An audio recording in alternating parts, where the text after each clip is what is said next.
La gloire est liée au caractère de Dieu. C'est pour cela que nous allons nous intéresser de plus près à ce mot de gloire. Si nous examinons le mot gloire, qu'est-ce que la gloire? Dans la racine grecque de ce mot, il y a le sens d'approuver, en testant. Il y a un passage qui nous aidera à mieux saisir cela, et qui se trouve dans 1 Pierre 1,7. Si vous lisiez cela dans l'original grec, vous trouveriez dans ce verset 3 mots qui ont le même préfixe do, indiquant qu'ils contiennent une idée commune, afin que l'épreuve d'okimion de votre foi plus précieuse que l'or périssable, qui cependant est éprouvé, testé, dokéo, par le feu, et pour résultat la louange, la gloire, doxa, et l'honneur. Lorsque Jésus-Christ apparaîtra à Pierre 1,7, l'enchaînement logique est donc épreuve, éprouvée et gloire. La gloire est quelque chose qui est testé par l'épreuve. Qu'est-ce que la gloire de Dieu? Vous verrez que la gloire de Dieu est presque invariablement reliée avec son caractère. Et son caractère est testé, établi comme étant juste et sans mélange. Il est juste, il est entièrement juste.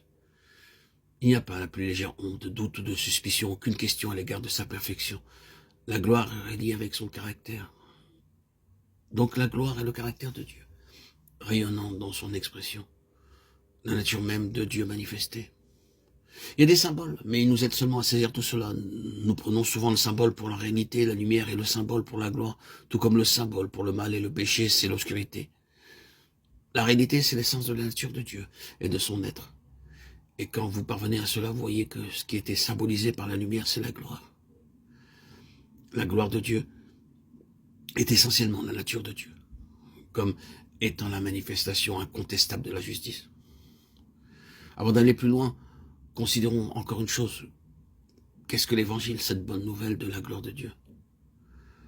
C'est que tout soit comme il est lui, car tout dans son univers sera une manifestation de lui-même et de sa nature. Nous sommes appelés à cette gloire éternelle. Permettons que cela domine ce que nous sommes en nous-mêmes et considérons ce qu'est notre appel. Voyons combien grand est cet évangile. Qu'est-ce que vous ressentez à l'égard de vous-même? Aucun espoir de parvenir à la gloire, c'est-à-dire aucun espoir de manifestation de justice et de sainteté. Et cependant, l'évangile qui est venu vers nous est une bonne nouvelle. Que de possibilités, quel espoir. Bien-aimés frères et sœurs en Christ, mes chers amis, auditeurs, auditrices, nous sommes maintenant enfants de Dieu. Est-ce que n'aura pas encore été manifesté? Nous savons que lorsqu'il paraîtra, nous serons semblables à lui, parce que nous le verrons tel qu'il est. 1 Jean 3,2. C'est la perspective de l'évangile de la gloire.